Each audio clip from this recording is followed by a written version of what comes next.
Hey guys, welcome back to the channel where I cover missing persons, unsolved cases, crime, news, and more. Well, first off, I wanted to apologize for not getting this out last night.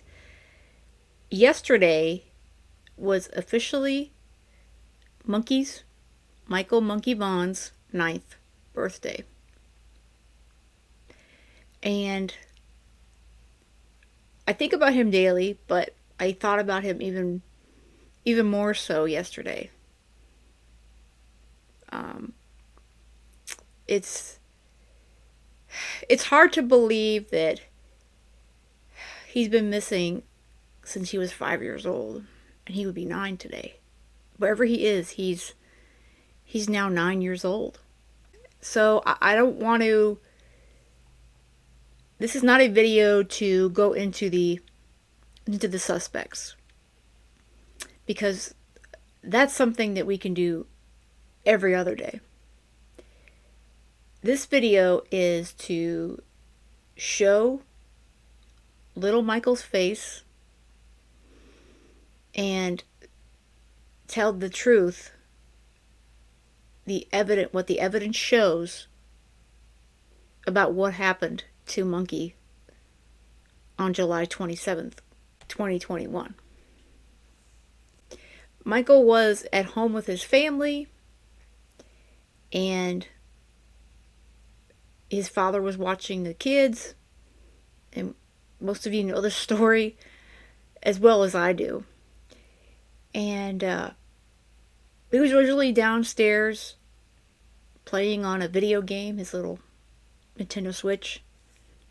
Dad went up to change little Buggy's diaper and order the kids a pizza because, that's what a lot of parents do, especially dads when mom went off to work. It's an easy thing, to do, but it makes the kids happy too, I remember being a kid and loving when my parents would order us a pizza. Somewhere in those minutes between the time that Tyler Vaughan was upstairs changing Bug's diaper and Michael was playing, seemingly engrossed in his game, he decided to leave the home.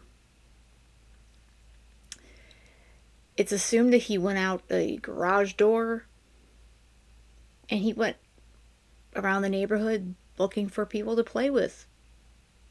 Because, as his mother, Brandy, has stated from the beginning, he's a loving child. He just wants to laugh and play and have a good time. So he was looking for someone to play with. I'm sure he, thought for sure that, somebody would come out and play with him. He'd go back to his yard. Unfortunately, while he wandered down the sidewalks in his Fruitland, Idaho neighborhood, there were some folks that were not there to be a friend. And we don't know exactly how he was abducted, but assume they somehow convinced him to come into their car, and with that, Michael was gone. I will say, it still bothers me to the core that there is still a small number of people out there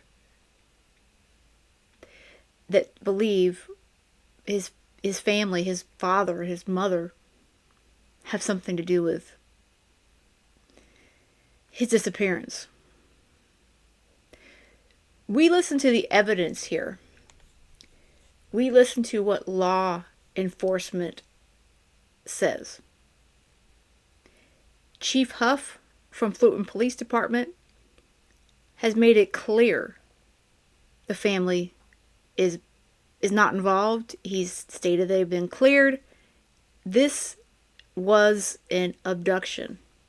I'd like to note that after a year-long thorough investigation, the family is not a focus of our investigation at this point. They are continuing to fully cooperate with us in all of our efforts from the investigation standpoint. That's the bottom line. He was taken away from his loving family. Today we're going to celebrate, well, yesterday and today, well, hey, a birthday, why not celebrate it all week long, right?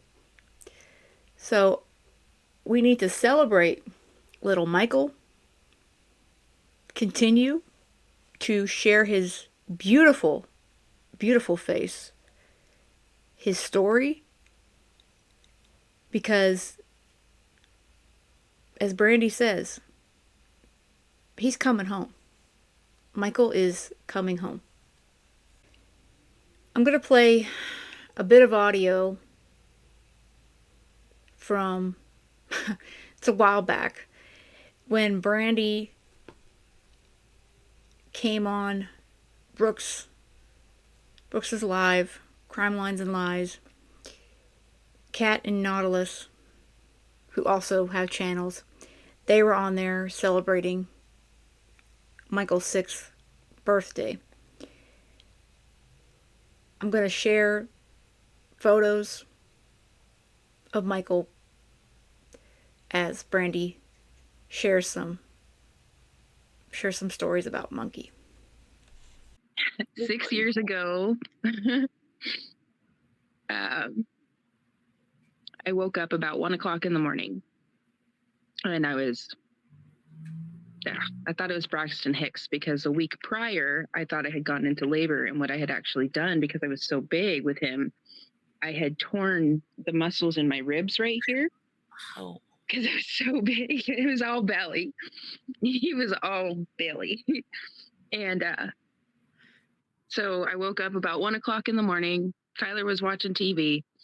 And I was like, God, I just don't feel right. I'm going to get in the shower, And I was like, oh, it's just Braxton Hicks. And it's no big deal. Got, 5 more days before he's supposed to be born. Because he was supposed to be born it was longer. Because he was supposed to be born on the 4th of July. And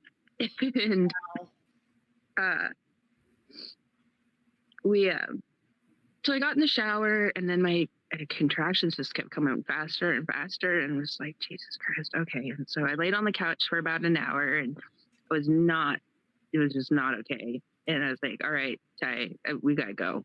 And the hospital that all of the kids have been born in is about 45 minutes away. And so by the time we get to the hospital, driving that way towards Boise it's always morning traffic, like between 5:30 a.m. and 6:30 a.m. And we were at like dead stop traffic. And I had this contraction, and I almost ripped the little armrest off. And at one point, I think I told Tyler to drive on the meridian, the grass, to get around everything. We got to the hospital, and let's see, he was born about 4.5 hours later. He was perfect. I mean, he's been on the go ever since. Mm-hmm. And he's coming home. He's coming home. He's coming home. So we're going to celebrate Monkey today. Because he would want today to be fun and happy. And we're going to have, I went and got a bunch of water guns and water shooters and these huge bubble makers and bubbles, and Monkey's gonna love seeing all of this love from everybody. Yeah, I know he will. It'll make him really happy. I know. He's a goofball. He's just a happy little boy. Today, 6 years ago, our beautiful boy, beautiful happy angel, came into this world and made everybody's lives better. So let's make it a happy day for Michael. I know he would want that, and I want him to see that when he comes home. I feel like no video I do for little Michael is enough, especially on his 9th birthday. I know his family has so much waiting for him when he comes home. And I just want to say happy birthday, little Michael. You know, we are still out here waiting for you to come home back to your loving family.